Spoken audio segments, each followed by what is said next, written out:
A hard silence. It's a consequence of HIV stigma. And joining me today is the author of the book, A Hard Silence, One Daughter Remaps Family, Grief and Faith when HIV and AIDS Changes It All. Melanie Brooks, lovely to see you. Great to see you too, Karl. Thanks for having me. Of course, and congratulations on the book. You and your family's lives were literally turned upside down in 1985. You were just 13 years old. What happened? My 42-year-old father had a heart attack and had to undergo quadruple bypass surgery. 8 months after his surgery, it was discovered that the blood that had been transfused either during or after his surgery was infected with HIV, and he'd contracted the virus.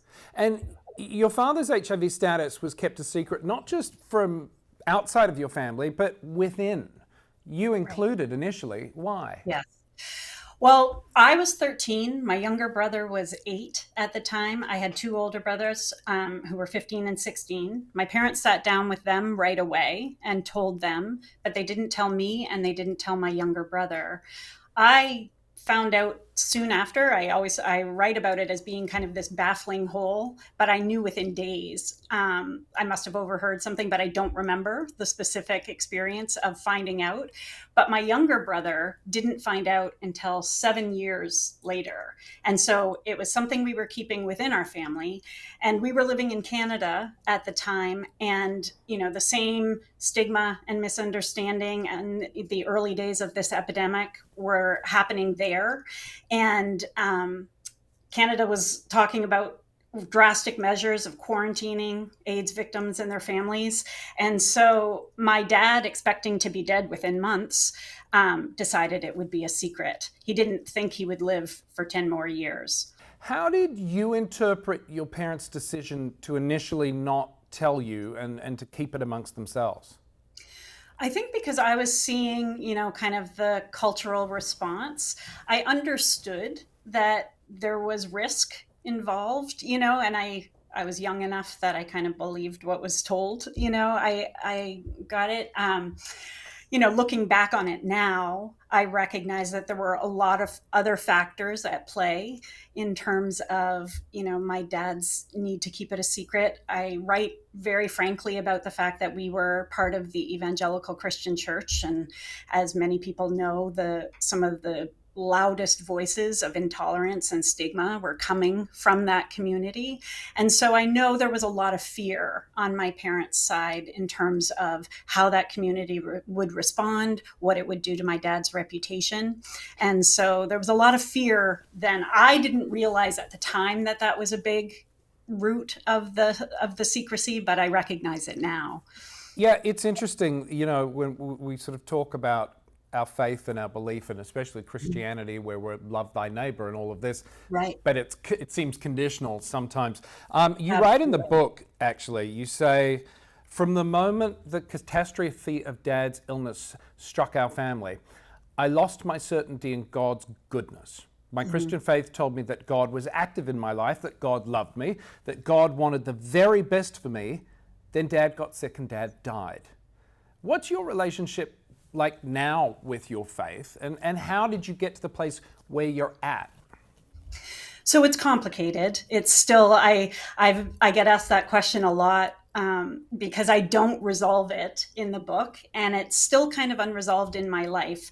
It's very difficult to completely walk away from it because it's such a big part of my family heritage. And my dad's faith was such a sustaining force for him as he was going through this. So it feels like it's not something I can turn my back on completely.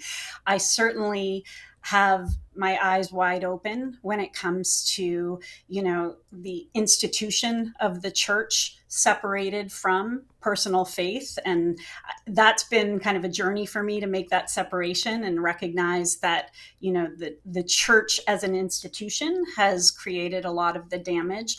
I don't know that, you went back to some of the basic tenets of Christianity, right? Love thy neighbor, be good, be kind. And, I still stand behind those beliefs, but it's complicated. It's difficult. And especially, in our current political climate where we see the polarization and we see those extreme fundamentalist views influencing our politics and influencing, our government. It's really difficult. It's a difficult kind of thing to navigate. What about during the 10 years that your father was dying? Mm-hmm. How did you guys use faith during that time to sort of come together to hold it together, I guess? I mean, I think because it was just kind of the nature of our family structure and system, church was our community. It was our system of belief. And I was embedded in it as much as anybody in my family.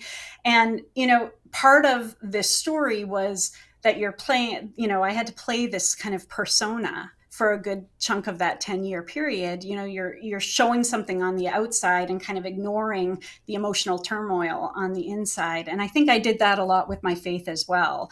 I kind of pushed down the doubts, the fears, the kind of disenchantment, the disappointment, in an effort to have something solid that I was holding on to.